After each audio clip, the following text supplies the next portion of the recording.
नमस्कार, मैं हूं आपके साथ अंजना शर्मा और आप देख रहे हैं वर्तमान युग।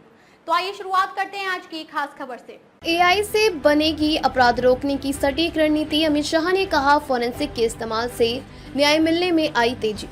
नई दिल्ली, अगले 1-2 सालों में आर्टिफिशियल इंटेलिजेंस एआई का इस्तेमाल कर अपराध पर कारगर रोक लगाने की रणनीति बनेगी। सीसीटीएनएस, ई प्रिजन, ई कोर्ट, ई प्रोसिक्यूशन, ई फोरेंसिक और अपराधियों के फिंगरप्रिंट के डाटा बड़े पैमाने पर उपलब्ध होने की जानकारी देते हुए केंद्रीय गृह व सहकारिता मंत्री अमित शाह ने कहा कि इस डाटा का इस्तेमाल एआई के सहारे अपराध रोकने की रणनीति बनाने में की जाएगी। इसके साथ ही उन्होंने 3 नए आपराधिक कानूनों के लागू होने के बाद सजा दर में हुई बढ़ोतरी का हवाला देते हुए आने वाले समय में सही मायने में कानून का शासन लागू होने का भरोसा जताया। नई दिल्ली के विज्ञान भवन में आयोजित अखिल भारतीय न्यायालयिक विज्ञान सम्मेलन को संबोधित करते हुए शाह ने कहा कि अभी देश में सजा की दर 54% है, यानी लगभग आधे आरोपी अदालत से छूट जाते हैं। उन्होंने कहा कि नए आपराधिक कानूनों के लागू होने के बाद न त्वरित न्याय मिलने लगेगा बल्कि सजा की दर भी 30% बढ़ गई है।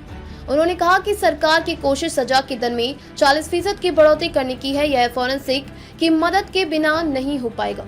उन्होंने कहा कि आने वाले समय में भारत से सजा की दर दुनिया में सबसे अच्छी होगी। अमित शाह ने कहा कि नए आपराधिक कानूनों में 7 साल से अधिक सजा के मामले की जांच के लिए लगभग 30,000 फोरेंसिक एक्सपर्ट की जरूरत का अनुमान है, लेकिन national forensic science university NFSU से हर साल 32,000 फोरेंसिक एक्सपर्ट पढ़कर निकलेंगे।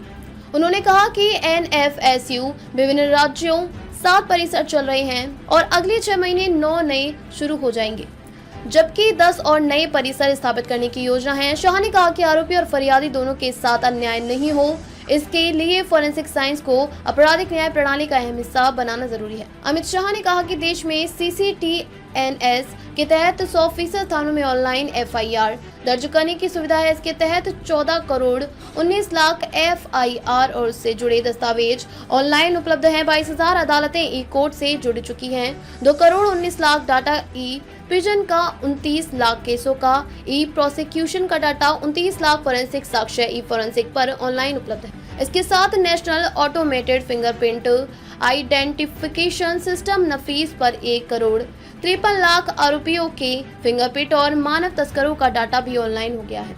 उन्होंने कहा कि अलग अलग उपलब्ध इन डाटा को आपस में जोड़ने और आर्टिफिशियल इंटेलिजेंस के माध्यम से इसका विश्लेषण किया जाएगा, जिससे अपराध रोकने की सटीक रणनीति बनाने में मदद मिलेगी।